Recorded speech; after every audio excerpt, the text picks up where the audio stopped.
సంజన గారికి మంగళవారం ఎపిసోడ్లో కూడా అన్ఫేర్ జరిగింది అని చెప్పి కొంతమంది గ్రూప్ డిస్కషన్స్లో మాట్లాడుకుంటున్నారు. అంటే సోమవారం మనకు తెలుసు ఆవిడకి అమౌంట్ తక్కువ ఉండడం వల్ల జైల్లో పెట్టారు బిగ్ బాస్. సో ఆవిడ గేమ్ అయితే ఫస్ట్ టాస్క్ అయితే ఆడలేకపోయారు. అండ్ ఈరోజు మంగళవారం ఎపిసోడ్లో ఆవిడ ఒక టాస్క్ ఆడారు.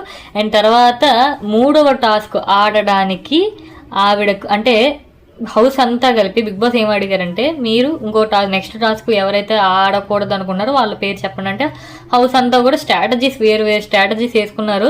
But end of the day వచ్చేసరికి మొత్తం కన్క్లూజన్కి వచ్చేసరికి సంజన గారి పేరు నలుగురు అయితే చెప్పడం జరిగింది అనమాట. సో ఇది మీరు ఎపిసోడ్ చూస్తేనే మీకు అర్థమవుతుంది ఓవరాల్ కాంటాక్ట్ ఏంటనేది. అంటే వాళ్ళ స్ట్రాటజీస్ చాలా డిఫరెంట్గా వేసుకున్నారు. బట్ మ్యాటర్ ఏంటంటే సోమవారం సంజన గారిని అన్ఫేర్ లాగా తీసేశారు. మళ్ళీ ఈ రోజు కూడా సంజన గారిని టార్గెట్ చేసి ఇల్లంతా కలిసి సంజన గారికి 4 పేర్లు చెప్పి సంజన గారికి గేమ్ ఆడకుండా చేశారు. సో ఓవరాల్గా సంజన గారిని ఎందుకు టార్గెట్ చేస్తున్నా, సంజన గారికి అన్ఫేర్ జరుగుతుందని చెప్పి ఆవిడని అభిమానించే వాళ్ళు చాలా వరకు డిస్కషన్స్ మొదలు పెట్టారు అన్నమాట ఈ ఇష్యూ మీద. సో దీనిపై మీ ఒపీనియన్ ఏంటి? నిజంగా సంజన గారికి హౌస్లో అన్ఫేర్ జరుగుతుందంటారా లేకపోతే కాదంటారా అనేది కామెంట్ చేయండి.